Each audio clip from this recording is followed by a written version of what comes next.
خدا کے زندہ اور پاک کلام میں سے گزات کی کتاب اس کا 17 باب۔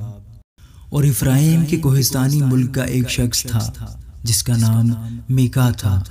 اس نے اپنی ماں سے کہا، چاندی کے وہ 1100 سکے جو تیرے پاس سے لیے گئے تھے اور جن کی بابت تو نے لعنت بھیجی، اور مجھے بھی یہی سنا کر کہا، سو دیکھ وہ چاندی میرے پاس ہے، میں نے اس کو لے لیا تھا۔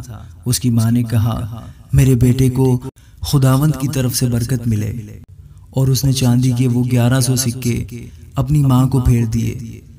تب اس کی ماں نے کہا، میں اس چاندی کو اپنے بیٹے کی خاطر اپنے ہاتھ سے خداوند کے لیے مقدس کیے دیتی ہوں، تاکہ وہ ایک بت کھدا ہوا اور ایک ڈھالا ہوا بنائے، سو اب میں اس کو تجھے پھیر دیتی ہوں۔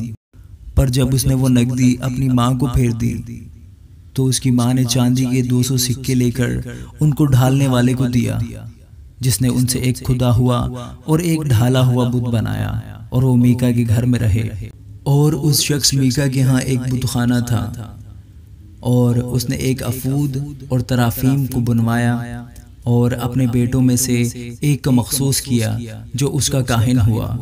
ان دنوں اسرائیل میں کوئی بادشاہ نہ تھا، اور ہر شخص جو کچھ اس کی نظر میں اچھا معلوم ہوتا وہی کرتا تھا۔ اور بیت الحم یہودا میں یہودا کے گھرانے کا ایک جوان تھا جو لاوی تھا، یہ وہیں ٹکا ہوا تھا۔ یہ شخص اس شہر یعنی بیت الحم یہودا سے نکلا کہ اور کہیں جہاں جگہ ملے جا ٹکے، سو وہ سفر کرتا ہوا افرایم کے کوہستانی ملک میں میکا کے گھر آ نکلا۔ اور میکا نے اسے کہا، تو کہاں سے آتا ہے؟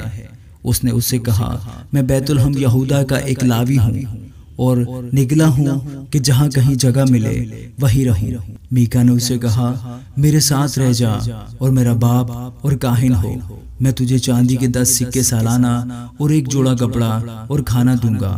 سو وہ لاوی اندر چلا گیا، اور وہ اس مرد کے ساتھ رہنے پر راضی ہوا، اور وہ جوان اس کے لیے ایسا ہی تھا جیسا اس کے اپنے بیٹوں میں سے ایک بیٹا۔